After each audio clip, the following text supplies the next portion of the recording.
అమరావతిలో ప్రధానమంత్రి గారు 2015లో స్వయంగా వచ్చి శంకుస్థాపన చేసి శిలాఫలకం ఆవిష్కరించి మన నోట్లో ఎలా మట్టి కొట్టిపోయారో మళ్ళొకసారి గుర్తు చేసుకుందామని ఈరోజు కాంగ్రెస్ పార్టీ ఇక్కడికి రావడం జరిగింది. 15 సంవత్సరాలు అయిపోయింది. శిలాఫలకం మీద ఇది వరకు ఆడ కూర్చొని డేట్ హైలైట్ చేయడానికని 2015లో ప్రధానమంత్రి గారు స్వయంగా వచ్చి శిలాఫలకం ఆవిష్కరించడం, తట్టుడు మట్టి తేవడం, ఆంధ్ర రాష్ట్ర ప్రజల నోట్లో కొట్టడం ఇవన్నీ జరిగాయి. 10 సంవత్సరాలు అయిపోయింది. 2025లో ఉన్నాం. మొన్న మోడీ గారు మళ్ళీ వచ్చారు, మళ్ళీ పెద్ద పెద్ద మాటలు చెప్పారు, ఆవిష్కరణలు చేశారు, శంకుస్థాపనలు చేశారు. మళ్ళీ సేమ్ సీన్ రిపీట్. మోడీ గారు తాను వేసిన శిలాఫలకాన్ని మర్చిపోయి 10 సంవత్సరాలు దాటిపోయాక మళ్ళీ వచ్చి మళ్ళీ అదే సీన్ రిపీట్ చేయడానికి మోడీ గారికి ఎలా ఉన్నిందో కానీ ఆంధ్ర రాష్ట్ర ప్రజలకు మాత్రం చాలా ఇబ్బెట్టుగా మళ్ళీ ఈయనను నమ్మొచ్చా, మళ్ళీ చంద్రబాబు గారు ఏ బేసిస్ మీద నమ్ముతున్నారు, రాత్రి పడ్డ గోయిలోనే మళ్ళీ చంద్రబాబు గారు పగలు పడుతున్నారు అని అభిప్రాయంలో ఆంధ్ర రాష్ట్ర ప్రజలు ఉన్నారు. రాష్ట్రం ఏర్పాటైన తర్వాత 2014లో అప్పుడు మనకు కొత్త రాజధాని కావాలి అని చంద్రబాబు గారు 33,000 ఎకరాలు రైతుల దగ్గర నుంచి 29,000 రైతు కుటుంబాల దగ్గర నుంచి భూములు సేకరించి 33,000 ఎకరాలలో ప్లస్ ఒక 20,000 ప్రభుత్వ భూమి అంటే మొత్తం 54,000 ఎకరాలలో అమరావతి రాబోతుందని, అద్భుతమైన గ్రీన్ ఫీల్డ్ సిటీని కడతామని, బెస్ట్ లివబుల్ సిటీని కడతామని, సింగపూర్ని, జపాన్ని, ఇస్తాంబుల్ని, ఇంకా జర్మనీని, ఇంకెన్ని చెప్పాడో వీటన్నిటిని మరిపిస్తామని చంద్రబాబు గారు చెప్తే మోడీ గారేమో ఢిల్లీని తలపించే రాజధాని కడతామన్నారు. రాజధాని బాధ్యత పూర్తిగా మోడీ గారిదే అన్నారు. తీరా చూస్తే ఇక్కడ పిచ్చి మొక్కలున్నాయి. రాజధాని 10 సంవత్సరాల తర్వాత ఇప్పుడు ఏముంది అని చూస్తే ఇన్ఫ్రాస్ట్రక్చర్ లేదు, డెవలప్మెంట్ లేదు. పోనీ త్యాగాలు చేసిన రైతుల కన్నా న్యాయం జరిగిందా అంటే వాళ్ళకి ఇంతవరకు ఇది మా భూమి, ఈ భూమి మా చేతుల్లో ఉంది, మేము ఈ భూమిని ఏదైనా అవసరానికి అమ్ముకోవచ్చో లేక ఇల్లు కట్టుకోవచ్చో అన్న పరిస్థితిలో ఇప్పటి వరకు కూడా లేరు. ఇక భూములు ఇచ్చిన రైతుల పరిస్థితి అదైతే భూములు లేక ఉన్న ఇక్కడ లేబర్ మీద లేక కూలీ పనో కార్మికులో వ్యవసాయ కూలీలుగానో బ్రతికిన వాళ్ళు దాదాపు 23,000 కుటుంబాలు వాళ్ళుంటే ఇక వాళ్ళకి పెన్షన్లు 5,000 ఇస్తామని చెప్పిన వాళ్ళు 6,000 మందికి ఉద్యోగాలు ఇచ్చారు. 9,000 ఉద్యోగాలకు కూడా వాళ్ళు పనిచేస్తున్నారు. వాళ్ళకి కనీసం పెన్షన్లు కూడా ఇవ్వటం లేదు. ఇది ఈరోజు వాస్తవం. ఇక్కడ ఇది ఈరోజు వాస్తవం అయితే 33,000 ఎకరాలు రైతుల నుంచి తీసుకున్నారు. 20,000 ఎకరాలు ప్రభుత్వ భూమి ఉంది. దీన్ని అద్భుతంగా నిర్మాణం చేస్తాము అని చెప్పారు చంద్రబాబు గారు. 2019 నాటికి దాని ఎస్టిమేషను 50,000 కోట్ల రూపాయలు వేశారేమో. ఈరోజు దాని ఎస్టిమేషను 70,000 కోట్లకు దాటింది. చంద్రబాబు గారు ఇప్పటికీ 53,000 కోట్ల రూపాయలకు సంబంధించిన టెండర్లని ఆమోదం కూడా తెలిపారు. ఇదంతా చూస్తుంటే కేవలం ఒక భ్రమలో ఆంధ్ర రాష్ట్ర ప్రజలను పెట్టే ప్రయత్నం జరుగుతుందా అని అనిపిస్తుంది. ఎందుకు మాట్లాడుతున్నామంటే నిజానికి రాజధాని కట్టే బాధ్యత కేంద్రానిది. విభజన హక్కులలో ఆంధ్ర రాష్ట్ర ప్రజల ఒక హక్కు రాజధాని. రాజధాని పూర్తి బాధ్యత, పూర్తి ఖర్చు కేంద్రమే భరించాలి. అలాంటప్పుడు 10 సంవత్సరాలైంది ఇక్కడ శంకుస్థాపన చేశాడు మోడీ గారు. 2015 నుంచి 10 సంవత్సరాలుగా కేవలం 1500 కోట్ల రూపాయలు మాత్రమే ఇచ్చారు. ఇది రాజధాని నిర్మాణం అని అంటారా? మరి ఇక్కడ పిచ్చి మొక్కలు కాకపోతే దీని పరిస్థితి ఏమవుతుంది? ఒక ప్రధాని హోదాలో ఉండి ఇచ్చిన మాట నిలబెట్టుకోకపోతే ఎంత దయనీయంగా ఈరోజు ఆంధ్ర రాష్ట్ర రాజధాని ఉందో మనందరికీ కళ్ళకు కనిపిస్తుంది. ఇప్పటికీ కూడా మన రాజధాని నిర్మాణ బాధ్యత పూర్తిగా కేంద్రానిదే. పూర్తిగా జీరో కాస్ట్ ఆంధ్ర రాష్ట్ర ప్రజల నెత్తిన పడాలి. అసలు మనం కాస్టే గురించి వరియే అవ్వాల్సిన అవసరం లేకుండా ఆంధ్ర రాష్ట్రానికి ఓ రాజధానిని కట్టాల్సిన బాధ్యత కేంద్రానిది. మరి అలాంటప్పుడు ఇప్పటికీ చంద్రబాబు గారు ముఖ్యమంత్రిగా 53,000 కోట్ల రూపాయలకి టెండర్లను ఆమోదం చేస్తే మరి వాటి డబ్బులు ఎక్కడి నుంచి వస్తున్నాయి?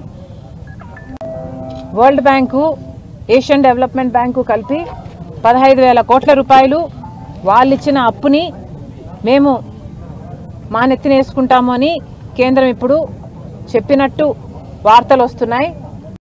మరి దీంట్లో ఏమాత్రం వాస్తవం ఉందో ఇంకా అది నిర్ధారణ ఇంకొక 5,000 కోట్ల రూపాయలు 1,000 కోట్ల రూపాయలకు సంబంధించి మోస్ట్లీ అప్పులుగానే ఈ రాజధాని నిర్మాణం కోసం టెండర్లకు పిలిచిన పనుల కోసం ఖర్చు పెట్టే విధంగా ఇప్పుడు కనిపిస్తుంది. 70,000 కోట్ల రూపాయలు ఖర్చు అయ్యేట్టుకుంటే వీళ్ళు అరేంజ్ చేసుకుంది కేవలం 31,000 కోట్ల రూపాయలు. మిగతా 40,000 కోట్ల రూపాయలు ఎలా ఇస్తారు? ఇంకా అది ఎంత అప్పు అవుతుంది, దానికి ఎంత భారం ఉంటుంది అన్నది ఇంకా క్లారిటీ రాలేదు.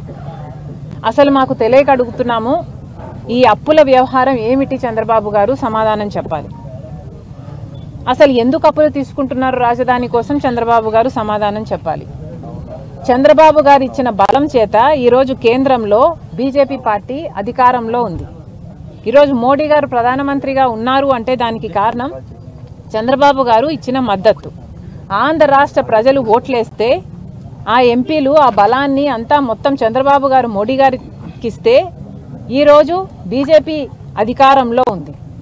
మరి అలాంటప్పుడు ఆంధ్ర రాష్ట్ర ప్రజలకు బీజేపీ కానీ మోడీ గారు కానీ ఏం చేస్తున్నారో చంద్రబాబు గారు సమాధానం చెప్పాలి. పోలవరం మన హక్కు, ఇలా ఎన్నో హక్కులు ఉన్నాయి. స్పెషల్ స్టేటస్ మన హక్కు, ఇలా ఎన్నో హక్కులు ఉన్నాయి. రాజధాని కూడా ఒక హక్కు. అలాంటప్పుడు ఈ అప్పుల గోల ఏమిటి అని అడుగుతున్నాం. మాకు ఎందుకు ఇలా అప్పులు తీసుకొస్తున్నారు, ఎందుకు ఇలా అప్పులు ఇస్తున్నారు, ఎందుకు ఇలా అప్పులు మా బిడ్డల నెత్తిన ఎందుకు పెడుతున్నారు? చంద్రబాబు గారు సమాధానం చెప్పాలి. ఆంధ్ర రాష్ట్ర ప్రజలు ఇచ్చిన బలం చేత ఈరోజు కేంద్రంలో ఒక ప్రభుత్వం నిలబడే ఉంది. అంతేకాదు, ఒక చంద్రబాబు గారైనా, పవన్ కళ్యాణ్ గారైనా, వైసీపీ అయినా అందరూ కూడా బీజేపీకి మద్దతుగానే ఉన్నారు. ఏదో ఒక రకంగా అక్రమంగానో సక్రమంగానో పొత్తులు పెట్టుకున్న వాళ్ళే. కూటమి కట్టారు చంద్రబాబు గారు, పవన్ కళ్యాణ్ గారు. జగన్మోహన్ రెడ్డి గారు దత్తపుత్రునిగా అక్రమ పొత్తు పెట్టుకున్నారు. ఇలా అందరూ కలిసి బీజేపీకి మద్దతు ఇస్తూనే ఉన్నారు. అయినా కూడా బీజేపీ మనకు కనీసం రాజధానికి ఇవ్వాల్సిన డబ్బులు కూడా ఇవ్వటం లేదు అంటే ఇది ఎంత దారుణము, ఎంత ద్రోహము, ఆంధ్ర రాష్ట్ర ప్రజలను ఎంత భ్రమలో పెడుతున్నారో అర్థం చేసుకోవాల్సిన అవసరం ఉంది. చంద్రబాబు గారు ఇదివరకు కూడా పొత్తు పెట్టుకున్నారు, అప్పుడు విడిపోయారు, మళ్ళీ పొత్తు పెట్టుకున్నారు. చంద్రబాబు గారు పదే పదే చెప్తున్నాము, రాత్రి పడ్డ గోయిలోనే మళ్ళీ పడుతున్నారు అని. అయినా కూడా చంద్రబాబు గారు అప్పులే తెస్తున్నాం, అప్పులతో కడతామనే చెప్తున్నారు. కానీ ఇది ఎక్కడే న్యాయం అని అడుగుతున్నాం. అసలు ఎందుకు అప్పులు తెస్తున్నారు? అసలు మీకు ఎవరు హక్కు ఇచ్చారో అప్పులు చేయడానికి? ఆంధ్ర రాష్ట్ర రాజధాని కట్టాల్సిన బాధ్యత కేంద్రానిదైతే మరి అప్పుల గోల ఎందుకు పెడుతున్నారు జనాల నెత్తి మీద? ఇప్పటికే 11 లక్షల కోట్ల రూపాయల ఆంధ్ర రాష్ట్రం మీద అప్పుంది. ఇది తీర్చడానికే ఎన్నో సంవత్సరాలు పడుతుంది, డెకేడ్స్ పడుతుంది. అది కాకుండా అదనంగా అనవసరంగా రాజధానికి అప్పు చేయాల్సిన అవసరం లేదు. ఇది మన బాధ్యత కాదు, ఇది కేంద్రం బాధ్యత. కేంద్రానికి మీరు మద్దతు ఇస్తున్నారు, మరి అందుకు బదులుగా కేంద్రం మనకి ఏం చేయాలి? కనీసం మీరు కాలర్ పట్టుకొని మేము మీకు మద్దతు ఇస్తున్నాము, మీరు కనీసం మాకు రాజధాని అయినా కట్టరా అని చంద్రబాబు గారు అడలేకపోతుంటే మరి ఎందుకు మద్దతు ఇస్తున్నారో చంద్రబాబు గారు సమాధానం చెప్పాలి. ఇవి ఏవి పట్టనట్టుగా చంద్రబాబు గారు ఒక భ్రమలో అరచేతిలో వైకుంఠం చూపిస్తున్నారు. ఇప్పుడేమో అదనంగా ఇంకో 40,000 ఎకరాలను మళ్ళీ రాజధాని కావాలంటున్నారు. ఇది ఎక్కడి విడ్డూరం అంటున్నాం. చంద్రబాబు గారు ఏమైనా రియల్ ఎస్టేట్ వ్యాపారిగా మారారా? ఆంధ్ర రాష్ట్ర ప్రజలకు అనుమానం వస్తుంది, కాంగ్రెస్ పార్టీ ప్రశ్నిస్తుంది. మీరేమైనా రియల్ ఎస్టేట్ వ్యాపారం చేయాలనుకుంటున్నారా, లేక రియల్ ఎస్టేట్ మాఫియా చేయాలనుకుంటున్నారా? ఏం చేయాలనుకుంటున్నారు? 40,000 ఎకరాలు మళ్ళీ సేకరిస్తారంట. 33,000 ఎకరాలకు సేకరించిన దానికే ఇప్పటి వరకు దిక్కులేదు. 3 సంవత్సరాల్లో కడతామని ఇప్పుడు ఏదైతే చంద్రబాబు గారు అంటున్నారో ఇదే డైలాగు చంద్రబాబు గారు సేమ్ సీన్ 2015లో కూడా చెప్పారు, 3 ఏళ్లలో కట్టేస్తాను నేను రాజధాని అని. మరి 3 ఏళ్లలో మీరు ఎందుకు కట్టలేదండి? మీరే కదా ముఖ్యమంత్రిగా ఉన్నారు 2019 వరకు. మరి 3 ఏళ్లలో కడతామన్న వాళ్ళు 3 ఏళ్లలో మీరు రాజధాని ఎందుకు కట్టలేదు?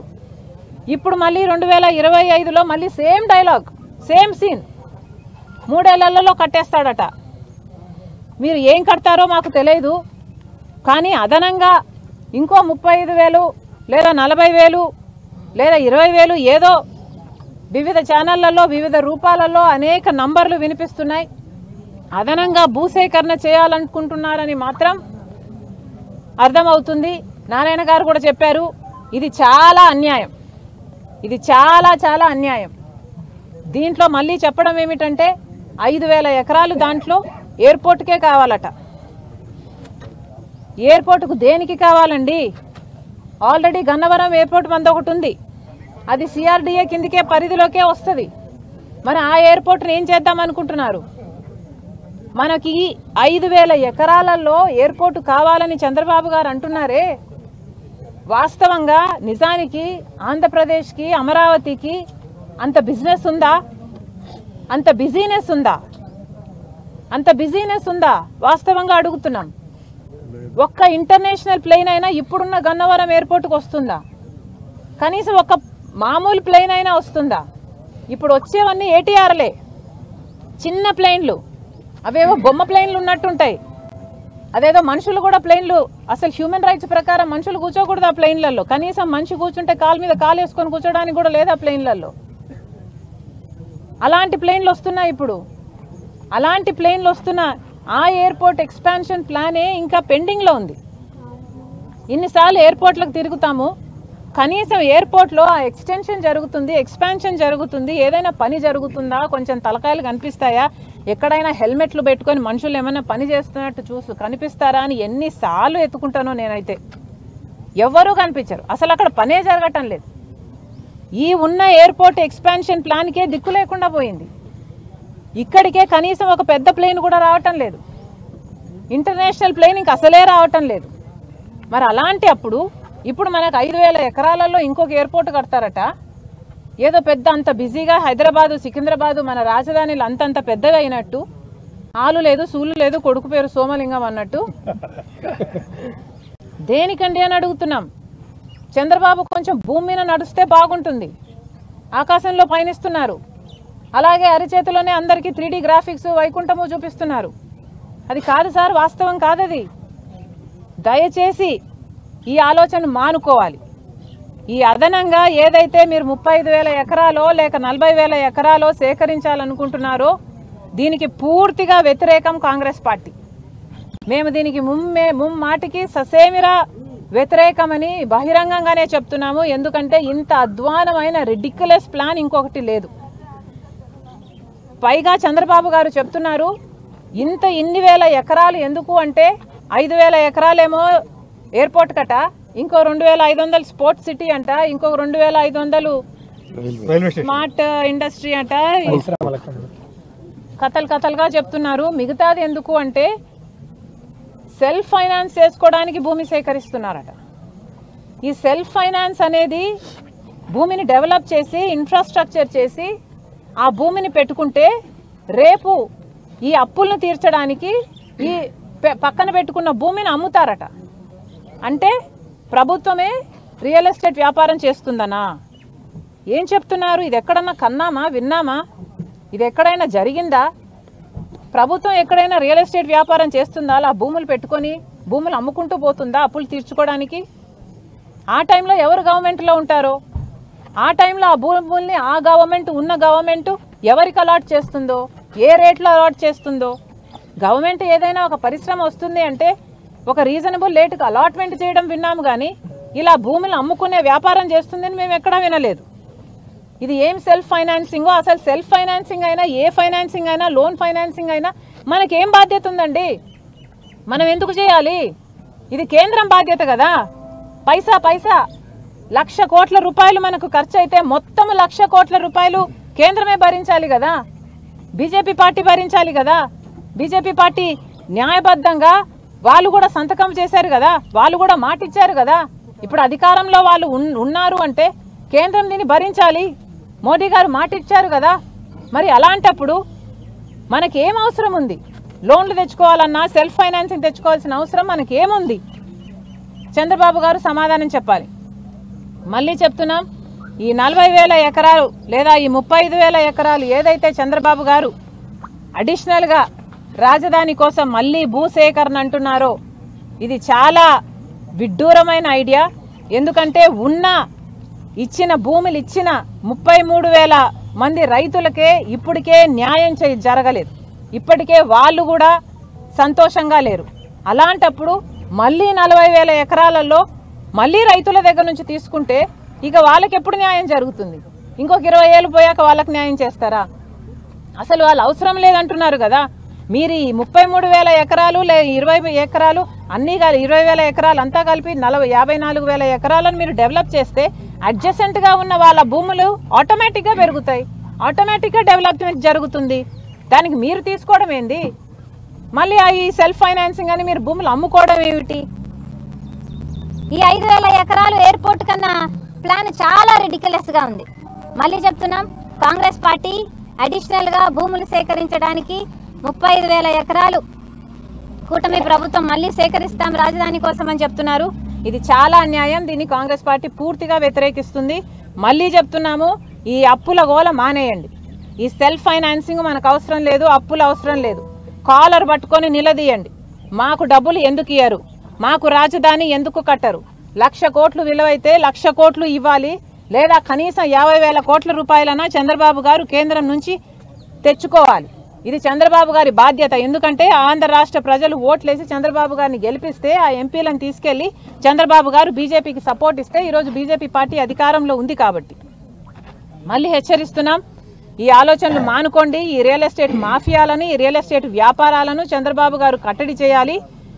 ఈ అదనంగా సేకరించే ఈ ప్లాన్ని వెంటనే షెల్ఫ్ చేయాలి. ఇది జరగడానికి వీల్లేదు. దీన్ని పూర్తిగా కాంగ్రెస్ పార్టీ వ్యతిరేకిస్తుంది.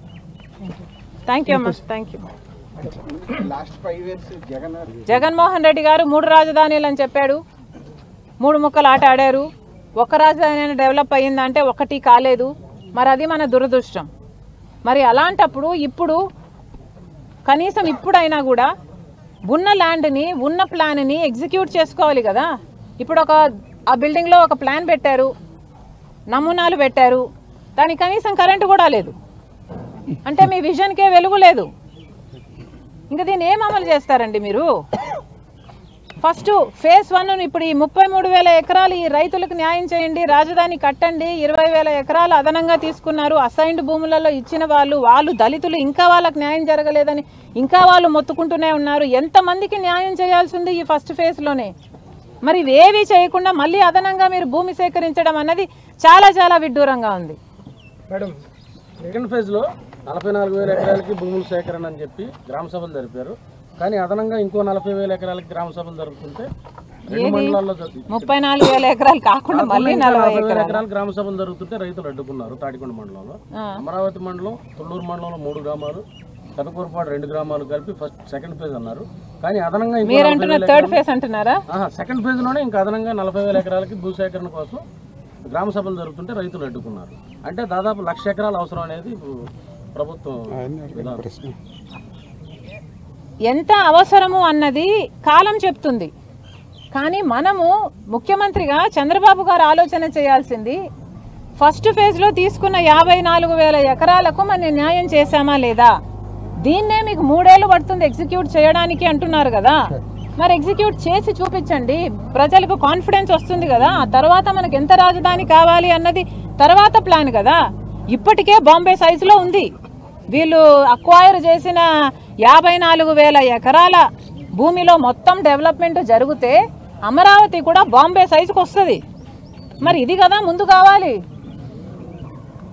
రాజధాని రైతుల తరఫున మన కాంగ్రెస్ పార్టీ తరఫున మీరు ఏమన్నా ఉద్యమాలు కానీ దానికి సపోర్ట్ కానీ ఎలాంటి కార్యాచరణ చేయబోతున్నారు? అవసరమైతే ఉద్యమాలైనా చేస్తామమ్మా.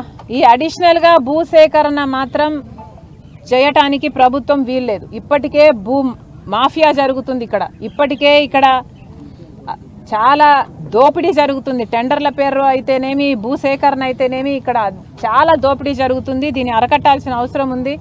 తప్పకుండా అవసరమైతే కాంగ్రెస్ పార్టీ ఉద్యమం కూడా చేస్తుంది. హైదరాబాద్లో ఎయిర్పోర్ట్, శంషాబాద్ ఎయిర్పోర్ట్ ఉండడం మూలంగానే అభివృద్ధి జరిగింది.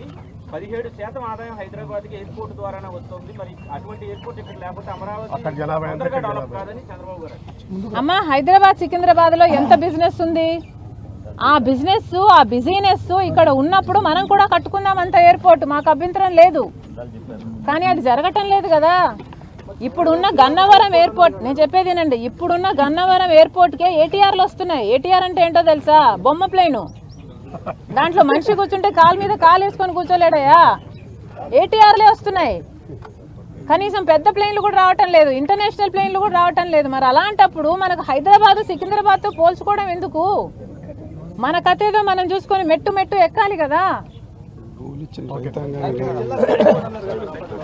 అందుకే ఆగిపోయింది, అందుకే డెవలప్మెంట్ లేక ఎయిర్పోర్ట్